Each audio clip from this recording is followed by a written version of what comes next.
Pulso Latino. Caminhos Latinos.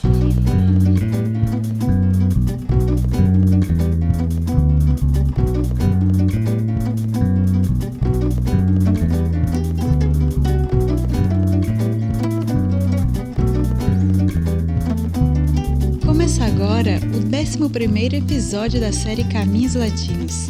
Desta vez, a gente vai caminhar pelo México. A série Caminhos Latinos é uma parceria entre o Pulso Latino, o programa Realidade Latino-Americana da Unifesp e a editora Elefante. Eu sou Priscila Costa e te convido para embarcar nessa viagem com a gente.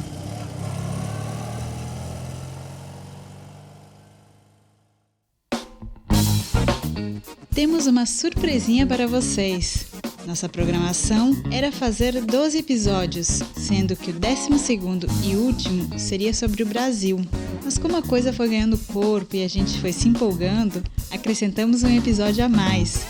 Então, o nosso 12º episódio vai ser sobre o Haiti e o encerramento vai ser com o 13º episódio sobre o Brasil.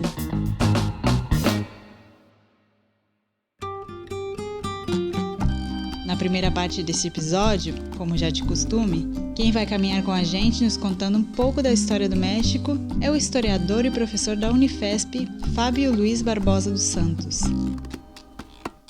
Na segunda parte, teremos uma entrevista com Beatriz Stolovsky, professora e pesquisadora mexicana de origem uruguaia. Ela integra o Departamento de Política e Cultura da Universidade Autônoma Metropolitana do México. É autora de obras como Gobiernos de Izquierda de América Latina, El Desafío del Cambio, Gobiernos de Izquierda en América Latina, un balance político, A Contracorriente de la Hegemonía Conservadora e El Misterio del Pós-Neoliberalismo. E recentemente escreveu Pistas sobre México en la Conjuntura de Pandemia, capítulo do livro Coronavida, da editora Neptali Martínez, Quito, 2020.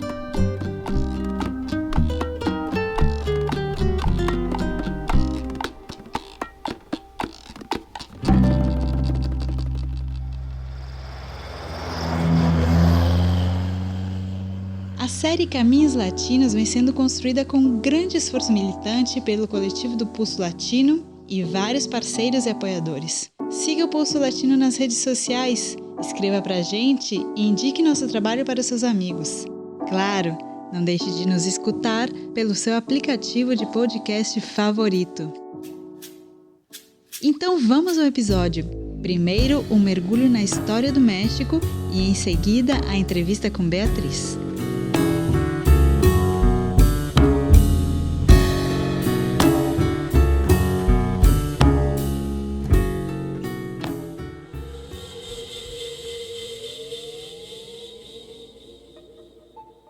Olá, sou Fábio Luiz e hoje falaremos sobre o México. E nessa trajetória eu vou destacar 3 singularidades. A Revolução Mexicana no início do século XX, a hegemonia do PRI, partido que comandou a política mexicana até o final do século XX, e a lenta corrosão desse padrão de dominação até a eleição de López Obrador em 2018.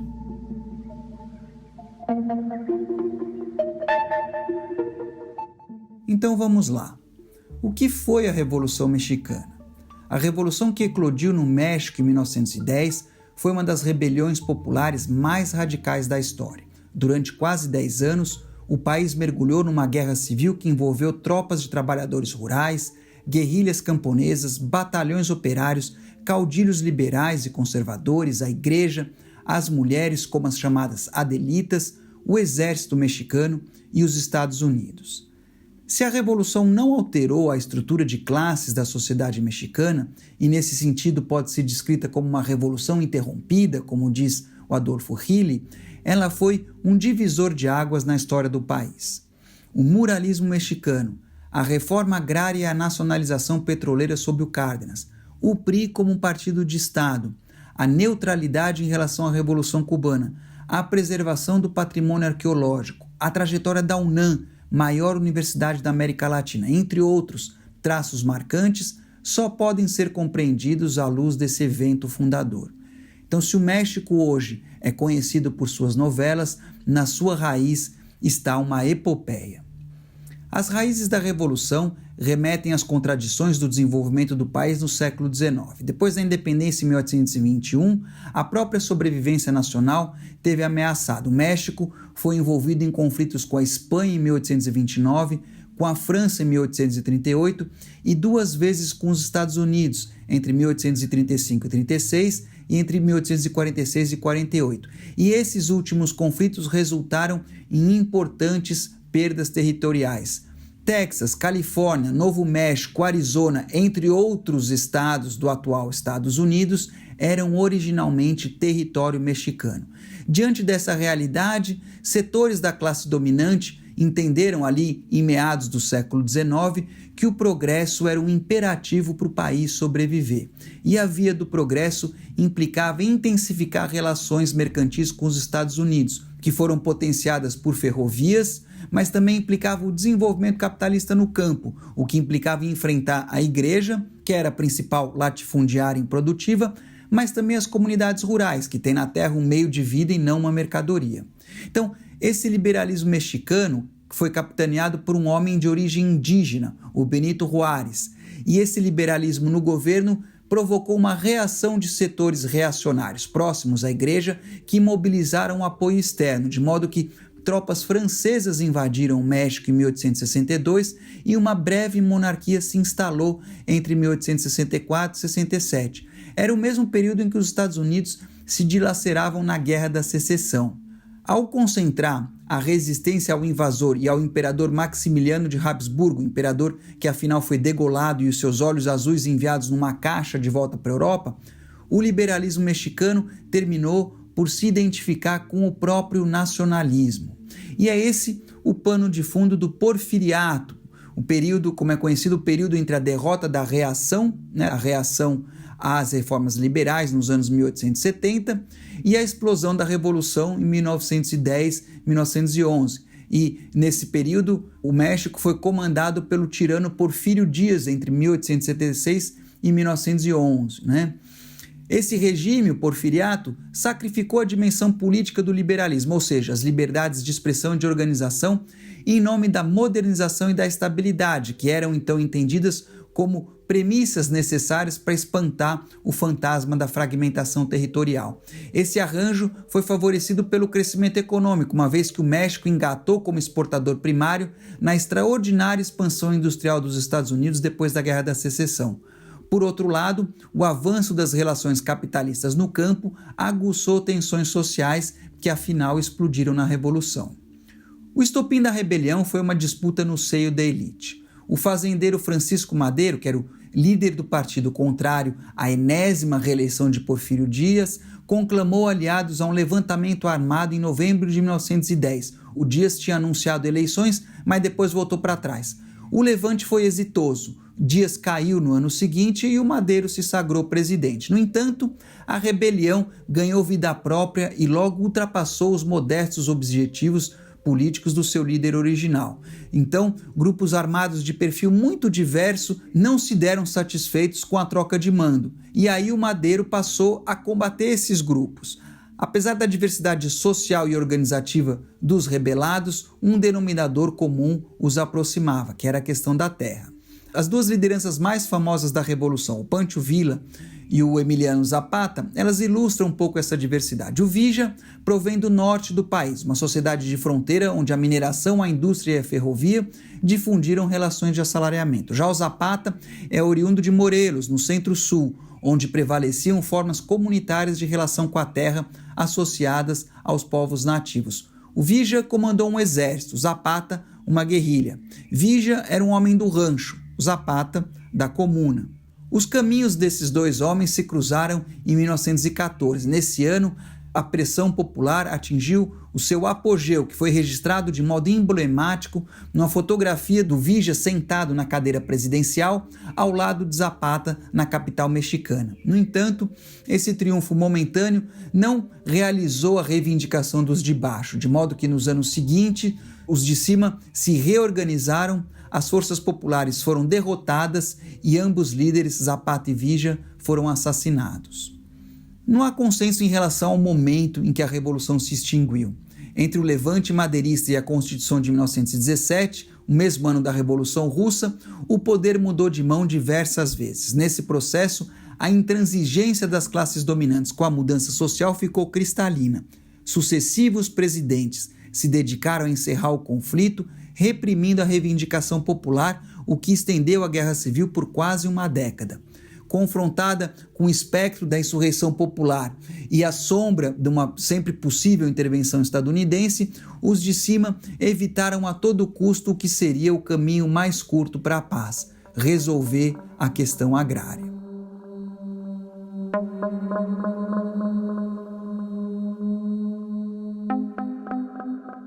Podemos dizer que a Revolução terminou em uma espécie de impasse. Se é certo que a estrutura de classes e a desigualdade social se perpetuaram, demandas populares fundamentais foram integradas ao arcabouço institucional que se consolidou e se manteve até o final do século. A gente pode dizer que se consumou uma espécie de pacto velado, em que os direitos políticos dos de baixo foram expropriados, de modo que a política mexicana no século XX ela resultou numa dominação autocrática de um partido de Estado, mas por outro lado, uma agenda de direitos sociais foi consagrada na Constituição de 1917, que incluíam terra, trabalho, educação e propriedade pública, por exemplo, do petróleo. Nessa chave, a gente pode dizer que a legitimidade do padrão de dominação comandado por um partido que se confundiu com o próprio Estado dependeu mais do compromisso com esse arranjo fundador, esse arranjo então que garantia direitos sociais e propriedade pública das riquezas nacionais, do que propriamente da obtenção de votos. A gente pode dizer que o partido que institucionalizou a Revolução, um partido que teve diversos nomes, mas que é conhecido como PRI, o Partido Revolucionário Institucional, que em si um oxímoro, porque ou você é revolução ou você é instituição, né? Mas a gente pode dizer que esse partido não foi forjado para competir pelo voto cidadão, mas sim para disciplinar os estratos da classe dominante que originalmente chegaram ao poder pelas armas. Em resumo, o PRI se afirmou como um espaço de resolução das disputas intraburguesas até o final do século XX, configurando aquilo que o peruano Vargas Llosa descreveu como uma ditadura perfeita. Nesse movimento em que a Revolução foi capturada pelo Estado, que logo se confundiu com o partido, o avanço de uma agenda estatal popular e nacional teve o seu ápice no governo do general Lázaro Cárdenas entre 1934 e 1940, que alguns interpretam inclusive como uma continuidade da Revolução. O Cárdenas avançou uma reforma agrária que consolidou os ejidos, ou seja, formas de propriedades comunitárias, e em 1938 o petróleo foi nacionalizado. Na década seguinte, o regime pós-revolucionário se estabilizou e o país, que até então só tinha sido comandado por presidentes militares desde a Revolução, só foi comandado por civis. Entre os anos 1940 e 1970, o México avançou consistentemente numa direção industrial, enquanto o centro da economia gravitou do campo para a cidade em meio a uma acelerada urbanização. Altas taxas de crescimento e baixa inflação caracterizaram esse período, que foi descrito como desenvolvimento estabilizador. No entanto, a estabilidade política foi rompida em 1968, quando uma massiva mobilização estudantil às vésperas dos Jogos Olímpicos no México foi reprimida de modo brutal, fazendo dezenas de vítimas fatais. O chamado massacre de Tlatelolco fraturou de modo irreparável a ideologia de um Estado mexicano democrático. Para muitos, naquele momento caiu a ficha da natureza autocrática e repressiva do Estado que tinha se consolidado depois da Revolução. É sintomático lembrar que os 43 estudantes desaparecidos em Ayotzinapa em 2014, eles se dirigiam de ônibus para a capital mexicana justamente para rememorar o massacre de 68, e então a história se repetiu como tragédia. Nos anos 1970, o México se deparou com os impasses do desenvolvimentismo. O milagre mexicano se esgotou. Num primeiro momento, jazidas de petróleo que foram exploradas no final da década, no final dos anos 1970, atenuaram os desequilíbrios, enquanto o endividamento externo se acelerou num contexto de liquidez internacional.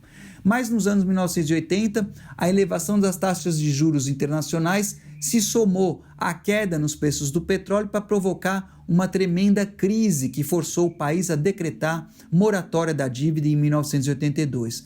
Podemos dizer que esse foi o ponto de inflexão a partir do qual se impuseram políticas de ajuste estrutural, reorientando aos poucos a economia em direção neoliberal. Por baixo da dimensão financeira da crise, a burguesia mexicana entendeu naquele momento que a melhor resposta aos impasses enfrentados envolvia uma opção estratégica pelos Estados Unidos. No plano industrial, isso implicou em estimular as maquiladoras, que é um setor industrial, um setor manufatureiro de capital, predominantemente de capital estrangeiro, voltado para a exportação, que pouco se articula às cadeias produtivas nacionais e gera baixo valor agregado, porque é um setor que basicamente importa os insumos e exporta o produto, né? Uma espécie de indústria de montagem. É provável que o cálculo mexicano nesse momento era fazer do país uma espécie de China, em que o investimento estrangeiro revitalizaria a indústria, dinamizando o conjunto da economia. Olhando para trás, é claro que não foi isso que aconteceu. No entanto, a economia mexicana se articulou de modo ainda mais intenso, ainda que fragmentário, à economia dos Estados Unidos. E desde os anos 1990, o movimento das duas se sincronizou. Ou seja, quando cresce os Estados Unidos, cresce também o México. Mas quando há uma crise, como em 2008, os efeitos da crise no México são sentidos de maneira ainda mais forte.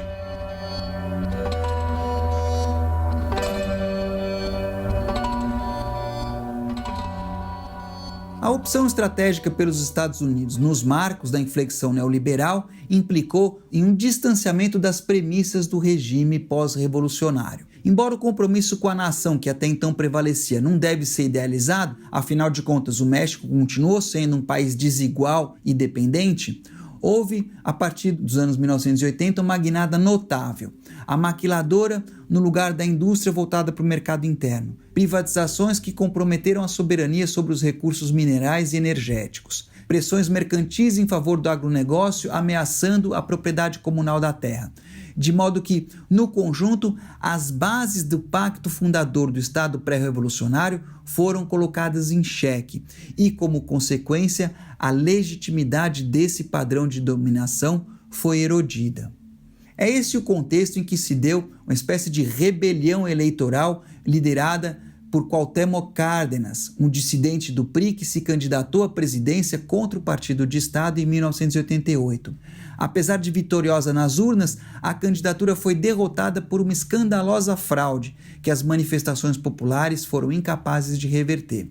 O Cárdenas recuperava o ideário nacionalista do seu pai, o Lázaro Cárdenas, no momento em que a burguesia mexicana se preparava para cruzar o Rubicão na direção de Washington.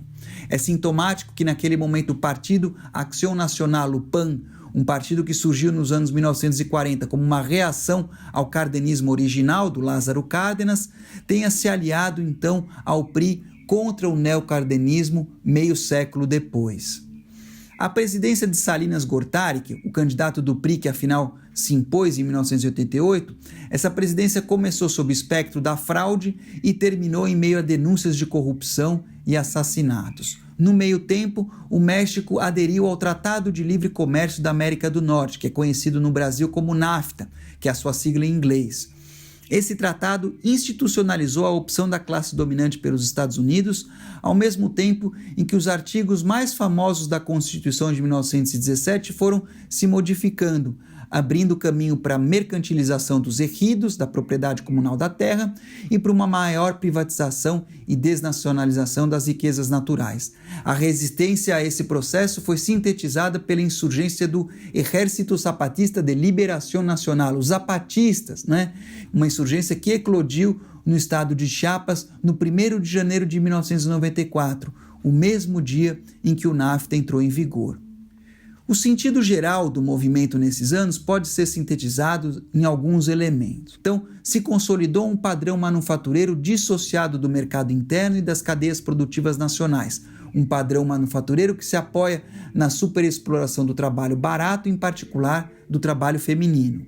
A economia do país ficou mais aberta e mais dependente, de modo que a participação do comércio exterior no PIB saltou de 27% em 1994 para 60% 20 anos depois. O papel do Estado se modificou, ele deixou de ser um instrumento central da acumulação para favorecer as privatizações, e até 2010 mais de 1.000 empresas públicas foram leiloadas ao capital privado. No plano das relações de trabalho, padrões de organização e negociação coletiva que caracterizavam o Estado corporativista, elas se fragilizaram num contexto de mercantilização e individualização das relações sociais. No campo, as políticas de apoio à produção camponesa, como os bancos ejidales e a política de preços, que até então praticadas pelo Estado, foram extintas, enquanto grãos transgênicos subsidiados provenientes dos Estados Unidos inundaram o mercado nacional. No plano ideológico, a classe dominante abandonou então o grande relato da Revolução Mexicana, explicitando que o pacto velado na origem do regime estava ultrapassado. Daí em diante, esse padrão de dominação se sustentou cada vez mais na base da coerção, do clientelismo e da fraude. Então, por exemplo, no primeiro dia do governo ilegítimo do Salinas Gortari, foi lançado o Pronasol, um programa pioneiro entre as políticas de transferência de renda condicionada na América Latina, no estilo do Bolsa Família.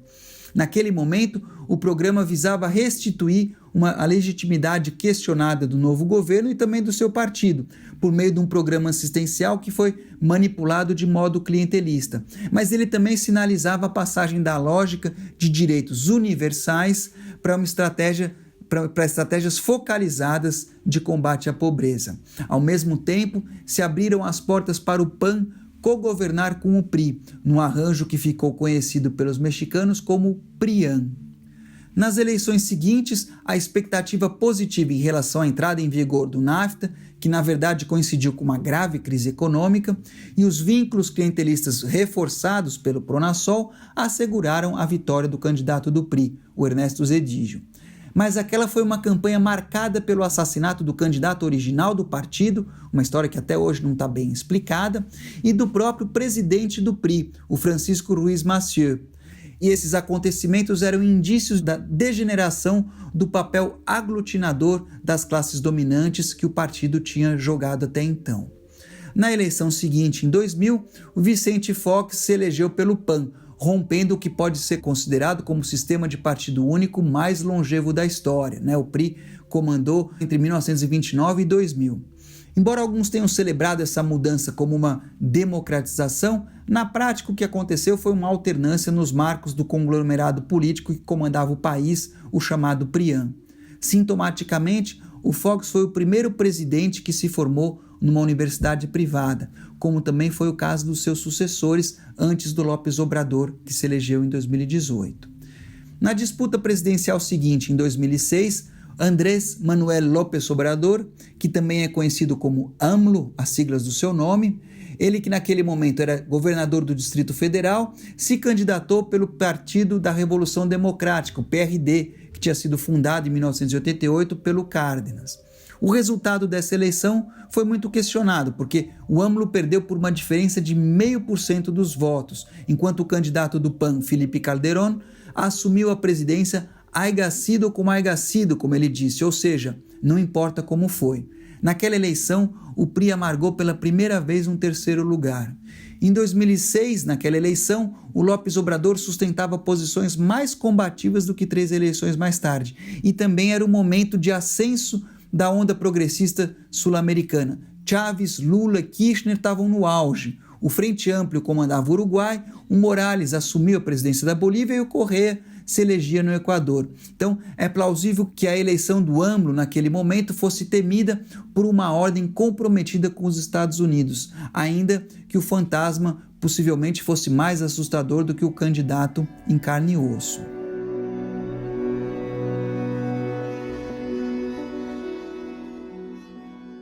Se o Salinas de Gortari recorreu ao Pronasol para fidelizar eleitores, o Calderón declarou uma guerra às drogas à moda americana na expectativa de dispersar o manto da fraude eleitoral com uma pacificação do país.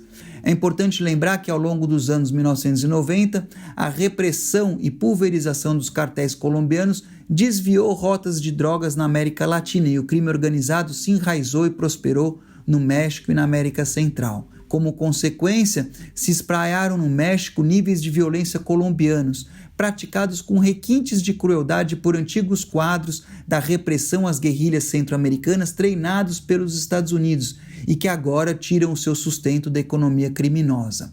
A adoção da iniciativa Mérida em 2008, uma espécie de versão local do Plan Colômbia, consumou essa internalização da agenda de segurança dos Estados Unidos pelo México, o que alimentou com dinheiro, treinamento e inteligência a escalada da violência no país. De modo revelador, o embaixador dos Estados Unidos no Brasil à época se referiu a essa integração militar como armoring NAFTA, ou seja, blindando NAFTA. Nas eleições de 2012, o PRI encenou uma renovação cosmética e voltou à presidência com o jovem e guapo Enrique Peña Nieto. De saída, o presidente acordou um pacto pelo México, pelo PRI, com o PAN e com o próprio PRD, que depois de sucessivas derrotas eleitorais se rendeu ao PRIAN. O segundo colocado naquelas eleições, novamente López Obrador, contestou de novo o resultado, saiu do PRD e transformou o movimento eleitoral que ele liderou num outro partido político, o Movimento Regeneración Nacional, conhecido pela sua sigla Morena. Enquanto isso, o Peña Nieto acelerou um conjunto de reformas neoliberais a pretexto de modernizar o país, que incluíram uma polêmica reforma energética, orientada a privatizar inclusive a estatal petroleira Pemex, e uma reforma da educação que enfrentou muita resistência. Esse presidente, o Peña Nieto, continuou a guerra às drogas e o seu governo terminou com baixíssimos níveis de aprovação, manchado por escândalos de corrupção e violação aos direitos humanos, a mais famosa delas envolvendo o desaparecimento dos 43 estudantes da escola rural do município de Ayotzinapa. Nas eleições de 2018, finalmente o López Obrador triunfou, e triunfou com uma votação massiva. Ele venceu em 31 dos 32 estados, só perdeu em Guanajuato, e ele teve mais da metade dos votos já no primeiro turno. Se é verdade que a superioridade eleitoral tornou qualquer fraude mais difícil, a gente também pode supor que o desgaste do PRIAN diante da magnitude dos problemas nacionais tornou uma alternância para a esquerda não somente aceitável, mas desejável. Afinal, em 2018, a onda progressista já era passada e a essas alturas estava claro que esses governos progressistas eram tigres sem dentes e não botavam mais medo em ninguém. Sem diminuir o significado político da vitória de López Obrador, que foi comemorada massivamente pelos mexicanos, é importante se perguntar se essa eleição deve ser interpretada como uma vitória da mudança ou como uma alternativa de gestão da crise. Eu vou sintetizar a singularidade dos desafios mexicanos numa comparação com o contexto em que o Lula foi eleito em 2002. Como no Brasil, o México tem todos os problemas de um país latino-americano que se industrializou, problemas associados à desigualdade e à dependência. Mas no caso mexicano, é preciso acrescentar uma sociedade e uma política com alto nível de penetração do crime organizado, que não era o caso do Brasil no momento em que o Lula se elegeu em 2002, e um casamento de papel passado com os Estados Unidos na forma do NAFTA.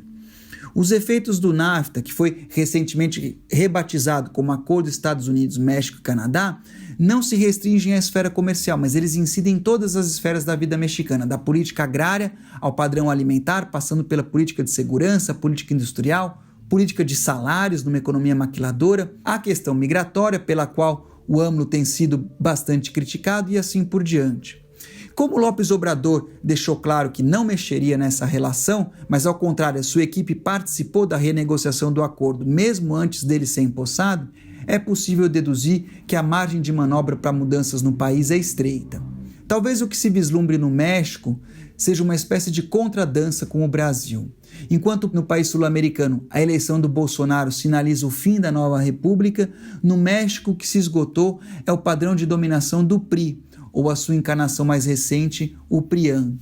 Mas esses e outros assuntos vão ser discutidos com mais profundidade na conversa a seguir, na qual aprenderemos um pouco mais sobre como tem sido na prática a experiência mexicana de progressismo tardio.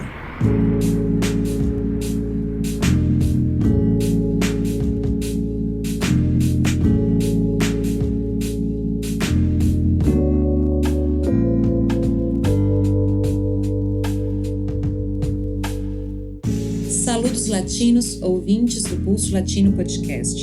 Eu sou Cris Cavalcante e vou mediar essa conversa com Beatriz Stolovics, professora e pesquisadora da UAM Xochimilco, quem nos guiará nessa viagem pelo México e seus caminhos políticos e de desenvolvimento.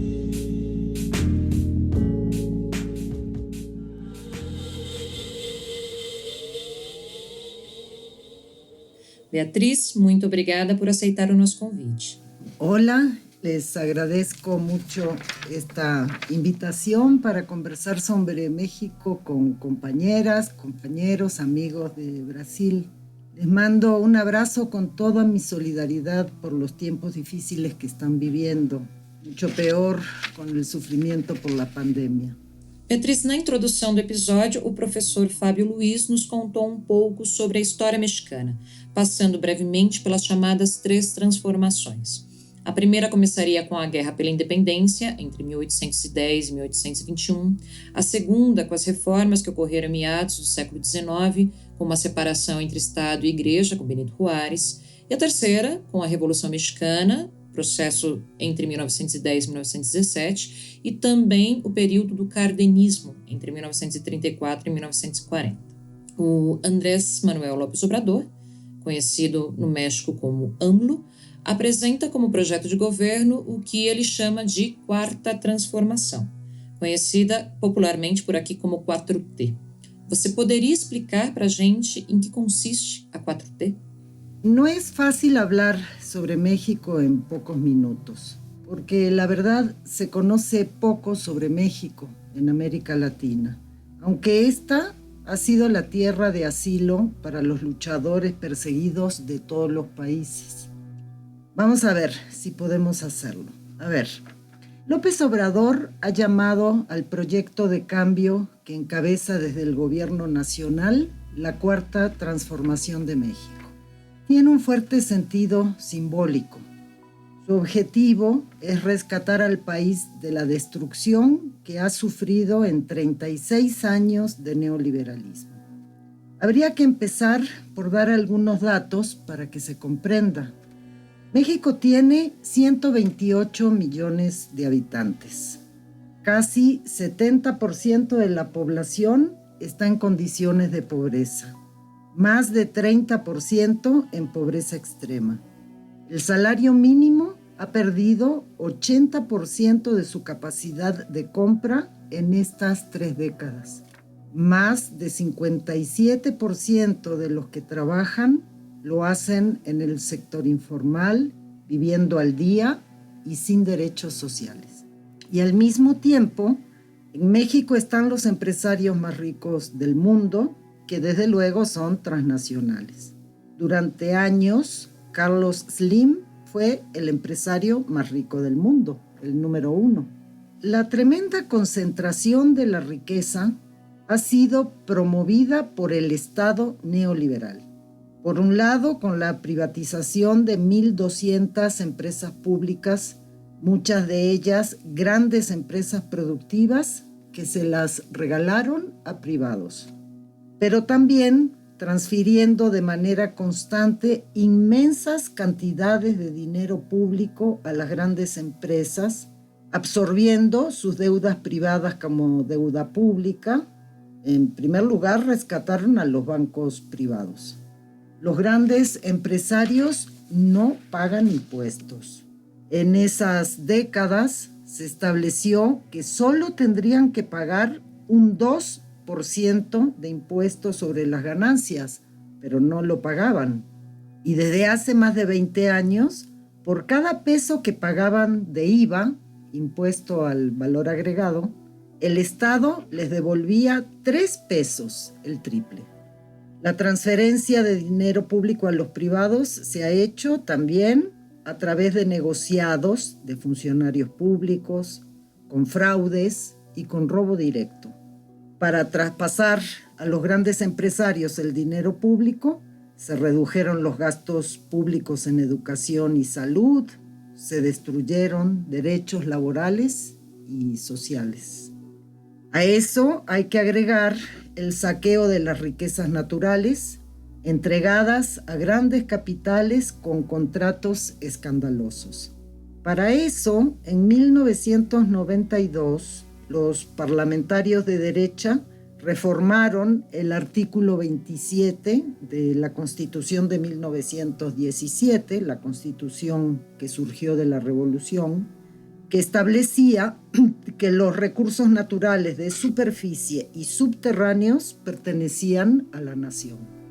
Y con esa reforma permitieron también la privatización de la propiedad social de la tierra, que había sido establecida con la reforma agraria después de la Revolución.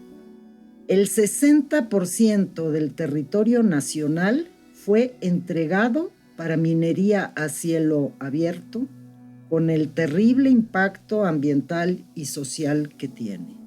Se ha privatizado el agua mediante concesiones a grandes empresas.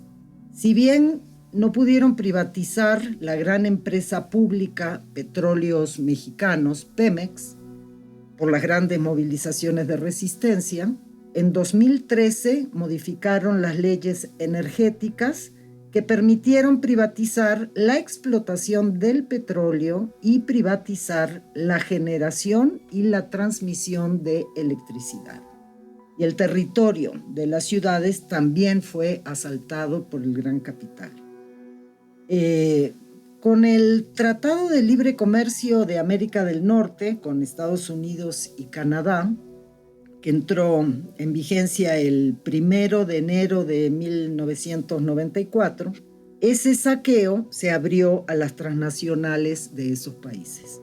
Por cierto, ese día fue el alzamiento del Ejército Zapatista de Liberación Nacional en Chiapas. Bueno, se destruyó la industria nacional, que era importante, y se instalaron plantas de fabricación de piezas, sobre todo para la industria automotriz y electrónica, para las grandes empresas de Estados Unidos, aprovechando que el salario del trabajador mexicano es 10 o 15 veces menor que el salario del trabajador de Estados Unidos que realiza el mismo trabajo. Se destruyó la agricultura campesina, con agricultura industrial para la exportación de grandes extensiones, con monocultivos transgénicos y destrucción ambiental. Todos estos años han sido de luchas de resistencia, campesinas en los territorios, de sindicatos, de estudiantes, que sufrieron una terrible represión. Esto ha debilitado mucho a los movimientos sociales y también debilitó la articulación de movimientos que se había logrado en los años 90. Es así que mucha población desesperada por la pobreza emigró sin papeles a Estados Unidos. Muchos jóvenes pobres fueron enganchados para el paramilitarismo de los cárteles de la droga como sicarios. Y también, hay que decirlo, muchos pobres fueron manipulados por formas corporativas de conseguir algún dinero para sobrevivir. Hay una descomposición social muy grande. Bueno, el narcotráfico es un gran negocio capitalista con inmensas ganancias para empresarios en otras actividades, también para los bancos, especialmente los de Estados Unidos, y para los funcionarios del Estado, tanto civiles como militares, que eran socios del narcotráfico. Por eso se puede hablar de que había un narcoestado. Ser frontera con Estados Unidos hace que México tenga una condición única, con dificultades que ningún otro país latinoamericano tiene. En primer lugar, hay que recordar que a mediados del siglo XIX, Estados Unidos le usurpó a México más de la mitad de su territorio. La frontera con Estados Unidos es de 3.200 kilómetros. Por ella pasan drogas a Estados Unidos, incluso producidas en otros países. De Estados Unidos pasan armas para los cárteles y otros delincuentes en México, y también pasan agentes de inteligencia. Además, esa frontera es el gran negocio de los traficantes de personas, tanto de los migrantes mexicanos como también de migrantes sin papeles de Centroamérica, del Caribe, de África. Todo esto se suma a la horrible destrucción social. En 12 años solamente, desde 2006, han sido asesinadas más de 250,000 personas. Hay más de 70,000 desaparecidos. En todo el territorio aparecen cuerpos enterrados en fosas clandestinas. Decenas de miles de cadáveres no han sido reconocidos. Con este panorama puede ser más fácil que se entienda qué se propone la Cuarta Transformación. El eje del proyecto es, voy a mencionarlo textualmente, a citarlo, el eje es purificar la vida pública, separar al poder político del poder económico, recuperar la soberanía, limpiar al Estado de corrupción para que dirija toda su acción a resolver los grandes problemas sociales. Desde hace muchos años, el lema de López Obrador es: por el bien de todos, primero los pobres. Él plantea que la paz será fruto de la justicia y que la justicia es fruto de la igualdad, que hay que resolver los problemas sociales para resolver la violencia. Bueno, plantearse esto es reconstruir totalmente al país. Esto no se puede lograr en 6 años. En México no hay reelección. Y por eso López Obrador plantea que su gobierno va a poner las bases para la transformación y que lo primero es limpiar al Estado de corrupción, lo que se ha propuesto lograr en los primeros años. Él dice que el gobierno se había convertido en un comité al servicio de los grandes intereses, lo que nos recuerda la formulación del manifiesto. Él defiende la idea clásica de que el Estado tiene que velar por el bien público, el de todos. Todo lo que no sea para el bien público lo llama corrupción. Y esto el pueblo lo entiende.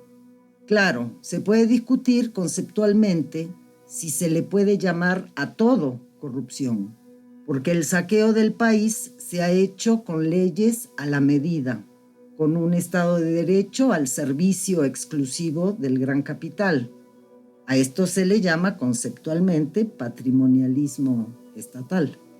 Sí, López Obrador no es anticapitalista. Es como un socialdemócrata clásico de comienzos del siglo XX que cree en los derechos colectivos, en el estado de bienestar. Pero hoy esto es muy importante, porque los objetivos que se plantea, desde luego, que afectan al gran capital.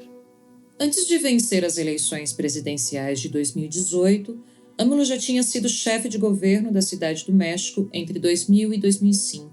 Disputou as eleições presidenciais em 2006 e 2012. Em 2018, venceu com mais de 53% dos votos. Uma votação bastante expressiva, considerando que no México não é obrigatório votar. E uma expressão deste apoio é que no dia da vitória eleitoral, a população lotou o centro histórico da Cidade do México. Uma cena que me remetia muito à primeira eleição do Lula no Brasil. Esse apoio social ao AMLO também já tinha se apresentado na fraude eleitoral de 2006, onde mais de 1 milhão de pessoas saíram às ruas no país contra a posse de Felipe Calderón. Eu gostaria que você nos falasse um pouco sobre o processo de construção dessa base social, que culminaria em 2014 na formação do Morena, Movimento de Regeneración Nacional. Qual que é a base social do Morena e como está o apoio ao governo hoje? López Obrador tiene una larga historia política con una característica muy especial, de trabajar siempre abajo con la gente y con acciones en la calle. Él es politólogo titulado en la UNAM, en la Universidad Nacional Autónoma de México. Su actividad social y política la comenzó en su estado natal, Tabasco, con indígenas y campesinos, con tomas de pozos petroleros cuando contaminaron los campos. Ha tenido que enfrentar varios fraudes electorales. Bueno, es muy importante recordar que el primer fraude electoral fue en 1988, cuando Cuauhtémoc Cárdenas, el hijo de Lázaro Cárdenas, ganó la presidencia de México como candidato del Frente Democrático Nacional, una alianza de izquierda y centroizquierda contra el neoliberalismo. El fraude puso a Salinas de Gortari en la presidencia. En 1989, meses después, se creó el Partido de la Revolución Democrática, el PRD, como fusión de varios partidos del Frente Democrático Nacional. En su primer año de existencia, al PRD le asesinaron más de 600 militantes. En 1994, López Obrador fue candidato a gobernador de Tabasco por el PRD y le hicieron un gran fraude. Organizó un gran movimiento de resistencia con el Éxodo por la Democracia, que caminó 800 kilómetros hasta la Ciudad de México. No se pudo revertir el fraude. 2 años después, en 1996, fue elegido presidente del PRD hasta 1999. Bajo su presidencia, el PRD tuvo mucha presencia nacional en luchas contra las privatizaciones, en defensa de campesinos, trabajadores, migrantes, y tuvo varios triunfos electorales. Entre ellos, la capital, la Ciudad de México, que era entonces el Distrito Federal, con Cuauhtémoc Cárdenas como jefe de gobierno. Y sí, en el año 2000, como tú dices, López Obrador ganó la elección en la Ciudad de México. Su gobierno hizo cambios importantes en la educación, en salud, en cultura, creó derechos sociales que no existían en el país y también en materia democrática. López Obrador impulsó una consulta a mitad de su gobierno, aunque no había leyes de democracia directa, para saber si la gente quería que siguiera gobernando, y recibió un apoyo de 80% en la consulta. Con ese gran apoyo en la principal ciudad del país, fue candidato a la presidencia en 2006. Recorrió cada rincón del país, hablando directamente con la gente. La campaña de la derecha y los empresarios fue muy fuerte. Desde entonces decían que López Obrador era un peligro para México, pero ganó la elección. Con un fraude escandaloso, pusieron en la presidencia a Felipe Calderón. López Obrador llamó a la resistencia civil pacífica, que fue un movimiento de masas con ocupación de calles durante 2 meses. En 2011 se separó del PRD porque el partido se había derechizado, y con gente de la izquierda histórica creó el Movimiento de Regeneración Nacional Morena. En 2012 volvió a ser candidato presidencial por una alianza y también hubo fraude. En 2014, el Movimiento de Regeneración Nacional obtuvo su registro formal como partido, creó comités de base en todo el país. Y con esa organización pudo tener representantes en todas las mesas de votación en 2018, lo que fue fundamental para impedir el fraude. El gran triunfo de 2018 se conquistó sumando también votos de otros sectores, incluso de clase media alta, porque sentían que el país iba al abismo. Pero estos sectores no son la base de apoyo al gobierno, porque las políticas del gobierno se dirigen a los pobres, a los asalariados. A esa clase media alta no le gusta la manera como habla el presidente, de gran comunicación y labor de concientización del pueblo llano. Cuando en 2018 se veía que el triunfo era seguro, a última hora también se sumaron políticos que abandonaron los partidos de derecha y algunos fueron candidatos en los estados y al Parlamento Federal. Es difícil saber cuántos votos aportaron realmente. Algunos ya rompieron con Morena y varios de los que siguen bajo la bandera de Morena hoy ya son un problema.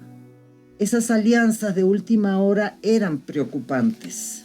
Sí eran preocupantes.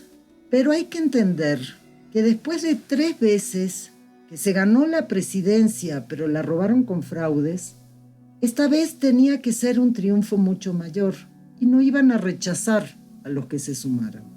Pero esto ya no debe volver a ocurrir porque destruye lo que se conquistó. El partido va a tener que alejarlos si quiere seguir siendo respetado por sus ideas, por su ética. Como ha pasado en otros países, muchos de los fundadores de Morena, gente realmente de izquierda, están ocupando responsabilidades de gobierno. El partido ha quedado muy debilitado y además, desde los años 90, hay una legislación de partidos que a cambio de dar financiamiento público, decide en toda la vida interna de los partidos, para elegir a sus direcciones, para hacer sus congresos, hasta para el funcionamiento de sus escuelas de formación política. Y todo esto ha llevado a una situación de crisis del partido, que no está cumpliendo el papel de organizador de esa base electoral popular, no está empujando por cambios. Eso solo lo hace el gobierno. López Obrador tiene gran apoyo popular, pero es un apoyo desorganizado. Esto es lo más preocupante. Além do apoio, também vemos hoje no México um crescimento da oposição.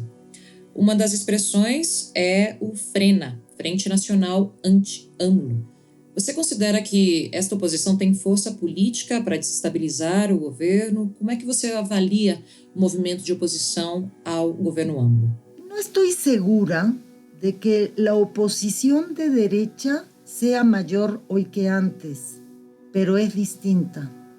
Además de la oposición del Partido Revolucionario Institucional, el PRI, y del Partido Acción Nacional, el PAN, la derecha siempre ha contado con intelectuales, con fundaciones, con medios de comunicación, organizaciones empresariales, organizaciones religiosas conservadoras, que le han hecho una guerra permanente a López Obrador desde que fue jefe de gobierno.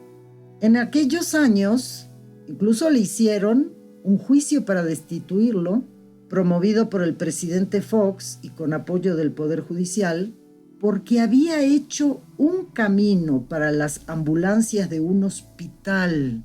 Imagínate. No era sostenible con argumentos jurídicos, pero fue tan grande el apoyo popular que Fox retiró su demanda. Hoy los partidos de derecha están muy desprestigiados. Por eso, la acción de un sector de la derecha abiertamente golpista se da en un terreno nuevo, tratando de mover gente en las calles, incluso pagando a gente pobre. Hasta ahora han movilizado a poca gente, pero no hay que confiarse. En los medios y las redes hay una guerra de mentiras.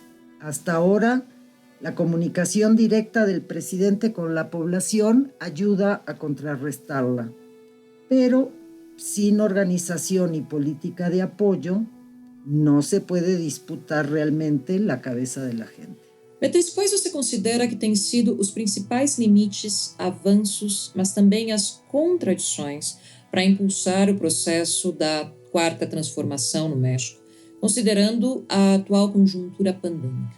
En el primer año y medio, los funcionarios de dirección del nuevo gobierno federal han dado a conocer lo que fueron descubriendo de corrupción, los contratos, las estafas, que es mucho peor de lo que se podía imaginar. Y todo se denuncia al Poder Judicial. Aparecen los nombres de anteriores gobernantes del PRI y el PAN, que hoy están en funciones políticas, y el nombre de muchos empresarios. También se ha hecho público lo que no han pagado de impuestos las más grandes empresas mexicanas y transnacionales, a pesar de que prácticamente no tenían que pagar impuestos. Son deudas de miles de millones de dólares, billones, como dicen ustedes. Aunque los empresarios estaban muy enojados por la cancelación de algunos negocios, con estas denuncias públicas, algunos han decidido dialogar con el gobierno y también empezaron a pagar sus deudas. Este es un escenario en movimiento permanente de oposición y acercamiento que el gobierno está manejando con inteligencia, dando información a la población. Bueno, y la fuerte crisis a partir de la pandemia ha dado una justificación mayor al combate a la corrupción, porque todo el dinero que se está rescatando, que es mucho, ha ido a gasto social y a salud. Se recibió un sistema de salud pública destruido completamente y además la mitad de la población sin acceso a ningún sistema de salud. Y se hereda una situación terrible de la condición de salud de la población con enfermedades crónicas como diabetes, obesidad, hipertensión, que abarcan a 70% de la población y que los hace más vulnerables al virus del COVID. Afortunadamente, ya había comenzado la reconstrucción de la salud pública antes de la pandemia, pero lo que ha hecho el gobierno federal en pocos meses para ampliar la capacidad de hospitales especializados en COVID-19 es una verdadera hazaña. No hay tiempo para explicar esto. Yo escribí un trabajo con toda la información que ustedes conocen, que se titula Pistas sobre México en la coyuntura de pandemia, y pongo detallada toda la información. Ahora, ha habido una campaña de la derecha con mentiras de carácter internacional que lamentablemente confundió a bastante gente de izquierda en América Latina sobre el manejo, ¿no?, de la pandemia. Pero el gobierno de México ha sido reconocido por la Organización Mundial de la Salud y por la Organización Panamericana de la Salud por ser de los primeros en desarrollar una estrategia muy completa y eficaz. Para contener la infección, el gobierno federal ha llamado a la conciencia de la población. Está en contra de medidas represivas.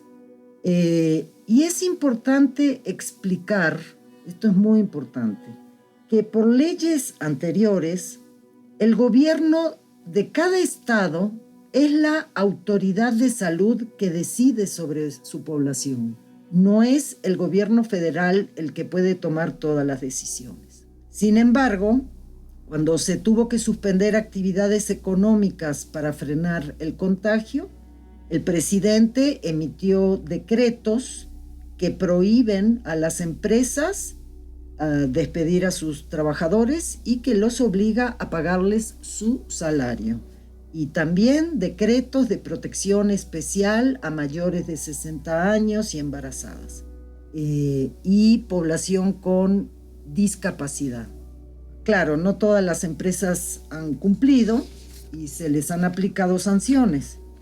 En un año y medio de gobierno hubo un importante aumento al salario mínimo de 35%, pero como les explicaba antes, más de la mitad de la población está en el sector informal, hay mucha población campesina que no tienen ingresos fijos.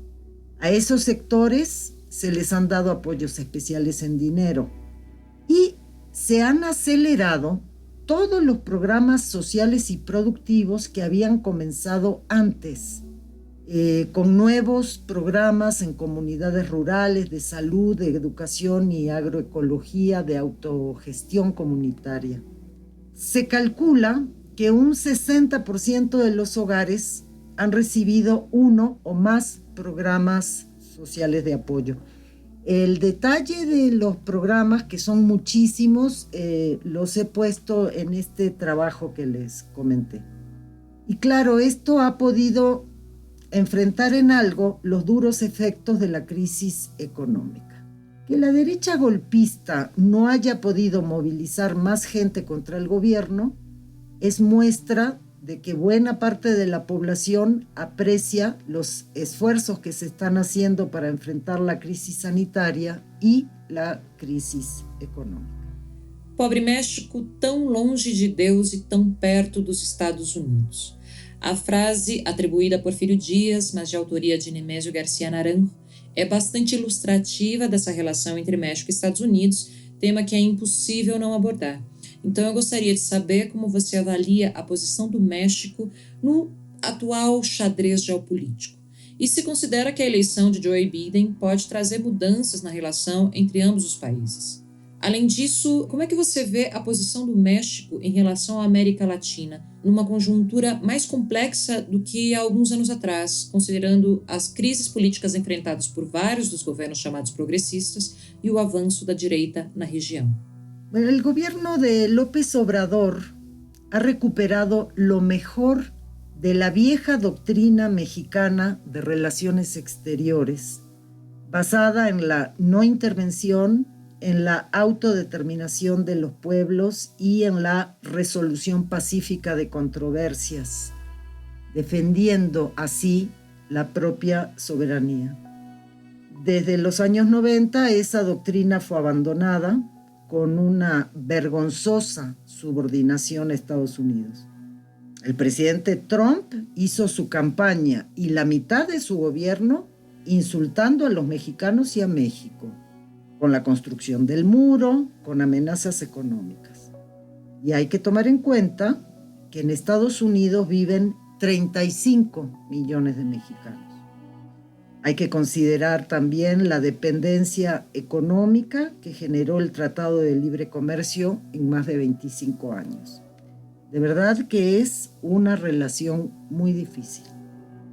El gobierno de López Obrador ha actuado con mucha dignidad, sin hacer discursos fuertes, pero con mucha firmeza, y recuperó su papel en América Latina y su independencia en las relaciones internacionales.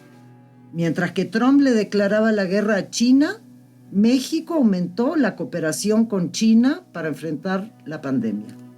Mientras que Trump aumentó el bloqueo contra Cuba, México fortaleció las históricas relaciones de cooperación con Cuba. Respetando al gobierno constitucional de Venezuela, México no reconoció a Juan Guaidó. Y cuando Estados Unidos y Almagro, al frente de la OEA, apoyaban el golpe de Estado en Bolivia, un avión de la Fuerza Aérea Mexicana rescató a Evo Morales y a Álvaro García Linera trayéndolos a México y dio asilo en la Embajada en La Paz a otros dirigentes bolivianos. Incluso en una sesión de la OEA le exigió a Almagro que renuncie. También estrechó las relaciones con el gobierno de Alberto Fernández de Argentina. México ocupa la presidencia de la CELAC, de la Comunidad de Estados Latinoamericanos del Caribe, y desde allí busca fortalecer este ámbito latinoamericano y caribeño en el que no está Estados Unidos. México ha promovido en la ONU una resolución para que haya acceso universal a las vacunas contra el COVID, que fue aprobada, mientras que Estados Unidos exigía tener el monopolio sobre las vacunas. En estos meses, México ha sido elegido miembro no permanente del Consejo de Seguridad de la ONU. Bueno, con esta actuación independiente internacional es que el gobierno de López Obrador logró aplacar a Trump y hacer respetar la soberanía de México. Bajo el principio de no intervención, el gobierno de México ha tratado de quedar al margen de la campaña electoral de Estados Unidos, porque así afirma su propia soberanía. Por eso ha esperado los resultados oficiales de la elección para dar reconocimiento a Biden. La postura soberana de México no va a cambiar con el nuevo gobierno de Estados Unidos. Con la crisis es difícil cambiar ahora la fuerte relación económica que hay con Estados Unidos, pero el gobierno mexicano sigue ampliando sus vínculos económicos internacionales más allá de Estados Unidos. Pues veremos cómo se irán dando los acontecimientos. Todavía es muy pronto para saberlo. Beatriz, novamente, muito obrigada por compartilhar com a gente um pouco do que ocorre no México hoje, país com uma realidade política muito desconhecida pelos brasileiros. Bueno, muchas gracias. Un abrazo inmenso. Gente, o texto que a Beatriz menciona, Pistas sobre México e la Conjuntura de Pandemia, estará disponível na descrição do episódio. Não deixem de escutar os outros episódios da série Caminhos Latinos. Obrigada e até mais.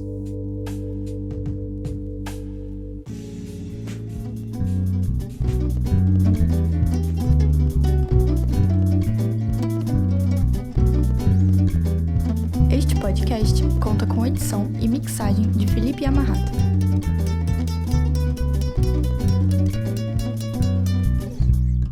Caminhos Latinos.